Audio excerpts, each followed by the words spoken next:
Hey, salut à tous, c'est Fab et aujourd'hui on va parler, là je prends les couloirs de mes arènes personnelles, de la série Peplum que nous a proposé Prime Video. Pour moi c'était une de mes plus grosses attentes, hein. Je sais pas si ça se voyait un petit peu sur la chaîne et tout, mais le Peplum je suis vraiment assez fan, donc là on arrive prêt pour le studio, prêt à tourner. Attention, on y va, let's go!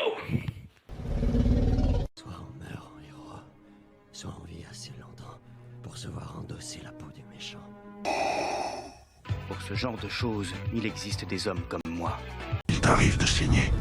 Vous pouvez respirer, vous pouvez cligner des yeux, vous pouvez pleurer. M'a ramené le conduit, celle-là. Maintenant que j'ai votre attention, Accroche-toi, petit.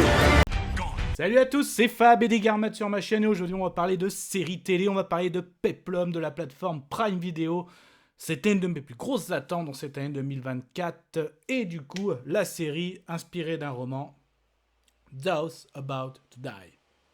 Du coup la vidéo sera faite en plusieurs parties, déjà de quoi ça parle cette série, ce que je retiens, ce que j'ai aimé, moins aimé sans spoiler, avec une petite conclusion. Il était une fois une Du coup, nous sommes en 79 après Jésus-Christ, Jesus Christ. Rome accueille de nombreux combats de gladiateurs, des courses de chars. Donc, c'est un monde, on va dire qu'on va caractériser par à la fois la soif de sang. Les jeux ont vraiment une importance. Et donc, en gros, on va voir aussi que la quête et le pouvoir et la corruption sont maîtres de cette série. Donc, en gros, nous voilà à Rome avec à la fois l'enjeu des jeux, mais aussi justement tout ça a un lien avec le pouvoir et on va voir de la corruption, enfin tout ce qu'on aime un petit peu dans ce genre de série. Du coup, qu'est-ce que je retiens? Qu'est-ce que j'ai aimé? Qu'est-ce que j'ai moins aimé? Et c'était chouette. Ah, ça craint. Ah, immonde. Je t'aime plus que 3 fois 1000. Alors c'est vrai que j'aime bien commencer par casting, mais là j'ai envie de remettre encore le contexte. Donc oui, comme dit dans le synopsis, nous sommes à Rome, ok, pas de souci. Donc en fait, il faut voir aussi que le peuple romain donc, a vécu comme un traumatisme par rapport à ce qu'on appelle l'acte des 4 empereurs. Donc après la mort du dernier empereur, celui qui régnait en maître sur Rome et son empire, 4 se sont fait un petit peu la guerre et un joué par Anthony Hopkins d'ailleurs, a régné. Et donc du coup, on arrive là justement et on sent bien que pour apaiser les foules, que ce soit par un manque de nourriture, tout type de manque, en gros on utilise les jeux. Les jeux ont vraiment une énorme importance, c'est vraiment la distraction à la fois des riches mais aussi du peuple. Donc on voit bien que grâce au jeu, il règne un petit peu grâce au jeu, ouais, c'est un petit peu ça l'enjeu. Et donc là on va voir aussi le monde de la corruption, les paris autour des combats de gladiateurs, autour aussi des courses de chars. Donc il va y avoir aussi des vedettes, des stars, donc certains esclaves devenus stars, hein. Donc c'est pour ça il y aura plein de petites histoires autour justement de cette ville romaine. Donc commençons par l'empereur. L'empereur a 2 fils, donc l'un qui est plutôt qui a épousé une carrière militaire, l'autre plutôt politicien. Donc les deux sont amenés à régner parce que notre empereur est très vieillissant et en gros il est même mourant. Donc c'est pour ça on va voir la rivalité entre les frères, hein. Ça aussi j'ai beaucoup aimé notamment. Donc le militaire lui n'aime pas trop les jeux, hein. Pour lui c'est même du gâchis, hein, le fait de tuer pour le plaisir, tout ça. Donc lui il préfère justement régner par rapport à la force, à la défense on va dire des frontières de l'Empire romain, mais aussi justement faire le mieux, d'avoir le mieux de bras pour justement la nourriture, tout ça, les vivres. Le politicien, lui, justement, adore les jeux, et il a même un projet de construire un nouvel amphithéâtre, certes beaucoup plus petit, mais pour qu'on voit mieux le spectacle. Donc lui, en gros, il a la ruse, tout ça, pour, en gros, comment régner. Donc on va assister à cette rivalité, justement, au sein des jeux. Donc on va dire qu'il y a 3 parties, à savoir la course de chars, donc là vraiment grand succès. On va suivre notamment comment se fait la course de chars. Donc il y a 4 fractions, chacun a sa couleur, hein, du rouge ou bleu, blanc, etc. Et en gros ce sont des sénateurs, hein, donc il faut miser, il faut avoir beaucoup d'argent pour investir, les chevaux, les chars, tous ceux qui les entretiennent et bien sûr nos conducteurs de chars. Et donc c'est eux en fait qui animent, qui se font de l'argent. Et aussi on va retrouver justement notre personnage Tenax qui lui est un parieur. C'est un petit peu, oui, lui qui lance les paris dans Rome. Donc, et on va voir son histoire. Donc même lui, justement, il va acheter... On va retrouver des scènes où il va acheter des esclaves. Donc on va retrouver notamment plusieurs esclaves, ou plutôt une mère qui va se faire porter, qui va même devenir salarié de Tenax. Pourquoi ? Parce que ses enfants se sont fait capturer. L'un a intégré l'école de gladiateurs. Ses filles ont été intégrées dans plusieurs endroits de riches personnes. Donc son objectif est certes, en se servant, en devenant salarié de Tenax, de tout faire pour s'en sortir, mais aussi sortir ses enfants de cette panade. Basculons chez les gladiateurs, où est justement son fils. Donc là, justement, les combats de gladiateurs, et notamment, il y en a un qui fait fureur.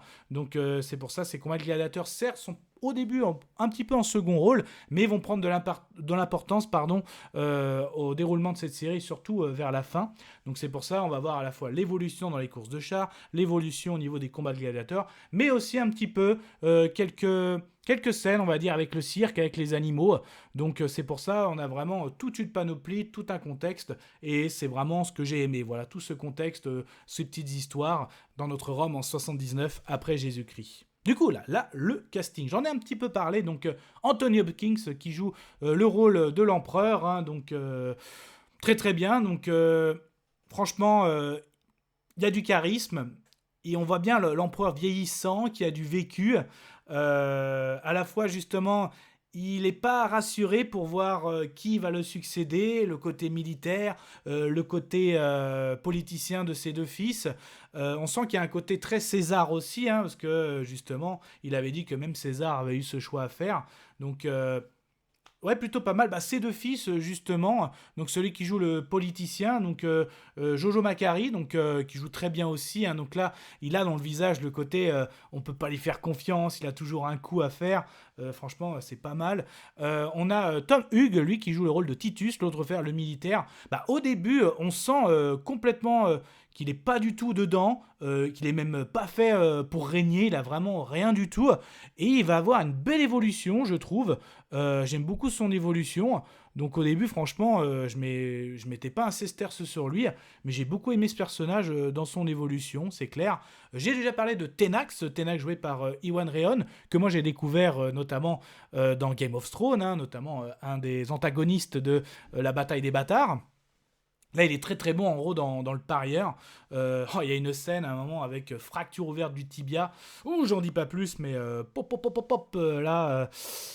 déjà, il y a beaucoup de scènes d'ailleurs, hein, course de chars, il y a des accidents, les gladiateurs, ouais, il y a du sang, les animaux, vous allez voir aussi, il y a du spectacle, à la fois du lion, à la fois aussi avec du crocodile, avec l'amphithéâtre justement qui ont fait un spectacle pour représenter justement une scène connue d'Égypte. Donc oui, il y a les animaux qui ont bien faim, donc là-dessus, on est totalement servi. Moi, j'ai envie de dire, mais Sarah Martins, que je ne connaissais pas, actrice française, c'est elle qui joue justement la mère, j'ai envie de dire, la mère des esclaves, même si elle se fait un petit peu porter en devenant salariée de Tenax. Donc justement, elle qui fera tout pour ses enfants. J'aime beaucoup aussi l'évolution, donc entre ses filles qui se font acheter, donc on voit aussi la scène où on vend les esclaves, et son fils qui intègre une école de gladiateurs, et donc justement... Il avait cette réputation d'avoir tué un lion. Bon, il avait plus capturé que tué, ça vous verrez la scène, mais qui se fait sa légende et qui a tout un lien avec justement son évolution de carrière. Dedans, à la fois un peu comme une de mes séries préférées, Spartacus. Donc Spartacus, la saison 1. Certes, Spartacus est un personnage qui a existé, comme Crixus et Nomaeus, j'en passe.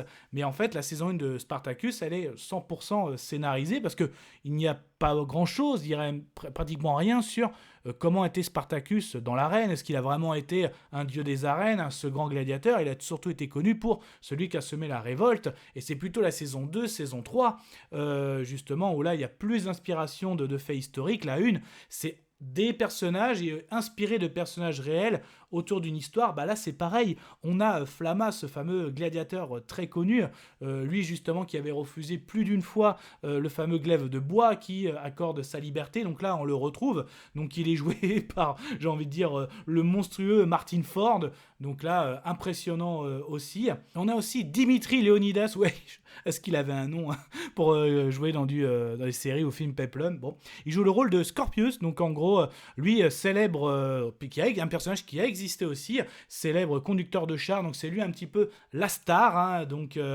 j'adore aussi au niveau les courses de char, c'est impressionnant, même ce personnage, hein, justement, c'est vraiment très intéressant, justement, on va voir des personnes qui viennent d'Espagne, qui va essayer justement de vendre des chevaux, donc il y a toute une intrigue autour des courses de char, à savoir les propriétaires, hein, des équipes, hein, les factions, hein, donc les sénateurs, il y aura de la corruption, parce qu'à un moment, il y en a qui vont changer d'équipe, il y aura à la fois du char truqué, de la corruption, de la trahison, donc puis il y a toute une histoire, je disais, les Espagnols qui ont amené des chevaux, tout ça, donc ça c'est vraiment pas mal du tout. Quand j'ai dit qu'on s'inspire aussi à un moment, Rome va avoir le Vésuve qui va certes tomber en éruption, donc ça va faire certes plus des nuages de cendres que de victimes, mais il va y avoir, ils vont dire aussi, il y aura des échanges au niveau du scénario et des dialogues, voilà. On va avoir beaucoup de personnes qui vont arriver de Pompéi parce qu'il y a eu une catastrophe, donc ça aussi, hein, Pompéi, la catastrophe de Pompéi a vraiment existé. Donc c'est ça qui est pas mal aussi, hein. C'est pas du copier-coller de ce qui s'est passé, mais il y a des inspirations et tout, et ça fait vraiment plaisir. Après, voilà, par exemple, moi, il me semblait que les dieux romains, c'est Jupiter, à un moment, il dit pas Saturne, et à un moment, il dit Paradès, donc est-ce que ça aurait été pas plus logique de dire par Pluton? Donc, est-ce que là, c'est un petit défaut, mais là, voilà, c'est le petit souci du détail que mes oreilles ont eu, mais bon. Donc après, concrètement, oui, le péplum, ça coûte très cher, hein, donc pas beaucoup de décors naturels. Déjà, entre les costumes, les acteurs, les scènes d'action, avec les chevaux, tout ça, c'est très très cher. Donc en plus, si on doit refaire des arènes, tout ça, donc forcément, oui, beaucoup de CGI comme Spartacus, mais après, justement, comme tu peux pas tout avoir, il faut que la qualité du scénario, du jeu d'acteur, de l'action, des cascades, des costumes soit là, et justement, ça répond présent. Pareil avec les animaux, toutes les scènes que j'ai pu citer, lion, crocodile, voilà, c'est des effets spéciaux, donc oui, ça peut vous piquer un petit peu les yeux, mais quand même, justement, regardez bien justement ce que j'ai pu citer, les acteurs, tout ça, ça fait le taf, franchement, pour une série Péplum, ça fait plaisir, et justement, c'est ce qui fait reculer, je pense, réalisateurs, scénaristes ou producteurs, c'est que ça coûte très très cher. La preuve, là, on va avoir Gladiator 2 sur nos écrans. Le budget, je vous laisse regarder. Hein. Ça monte, ça monte, ça monte. Donc, concrètement, moi, j'ai passé un très bon moment. Je vous le conseille, voilà. Ça fait plaisir. Bon, Spartacus reste ma série favorite, mais ça traite vraiment des gladiateurs, hein, Spartacus. Là, vraiment, c'est plus aussi les courses de chars. Donc, c'est pour ça que j'ai beaucoup aimé aussi, mais il y a toujours un peu de gladiateurs. Donc, non, franchement, pour moi, c'est une réussite et je vais lancer la conclusion. Je vais conclure. Conclusion de cette série Those About to Die, disponible sur Prime Video, les 10 épisodes directement disponibles, donc ça passe très très vite, franchement, d'une traite, hein, vraiment, en un tour ça a été fait. Donc si vous aimez le péplum, course de chars, du gladiateur, un petit peu de cirque avec les animaux, vous serez servi. Certes, les CGI, ça peut piquer un peu les yeux, mais ouais, hein, question budget, hein, tout ce qui est décor naturel, ça peut être compliqué, mais les acteurs, ils font le taf. Le scénario, franchement, c'est prenant, toutes ces petites histoires, après ce que j'ai pu citer, ça rattrape ce projet. Donc franchement, je vous le conseille. Est-ce qu'on aura une saison 2 ? Vu que c'est inspiré d'un roman, à voir. Donc, mais en tout cas, moi, j'ai vraiment passé un très bon moment. Et mon avis sonore, ce sera un... Je suis content, je vomis. Voilà. Mais ça n'était que mon avis. Faites votre propre avis. À vous de juger. Et n'hésitez pas, vous prenez sur la chaîne, hein, donc il y a des playlists pop culture. D'ailleurs, si ça vous plaît, hein, ce type de vidéo, avis, séries, films, soit du live action ou même de l'animation, n'hésitez pas à vous abonner, ça fera extrêmement plaisir. D'ailleurs, prenez soin de vous, que ce soit devant les plateformes de streaming, tout type d'écran, DVD, Blu-ray, n'oubliez pas la belle toile de cinéma. Et puis d'ailleurs, en péplum, hein, quels sont vos préférés ? Donc, que ce soit au cinéma, du Gladiator, du 300, ou même les séries, hein, j'ai dit, hein, Spartacus ou celle-ci. On peut en parler bien sûr dans les commentaires. Kenavo. Je vous souhaite une agréable soirée. Désolé pour le bordel. Au revoir.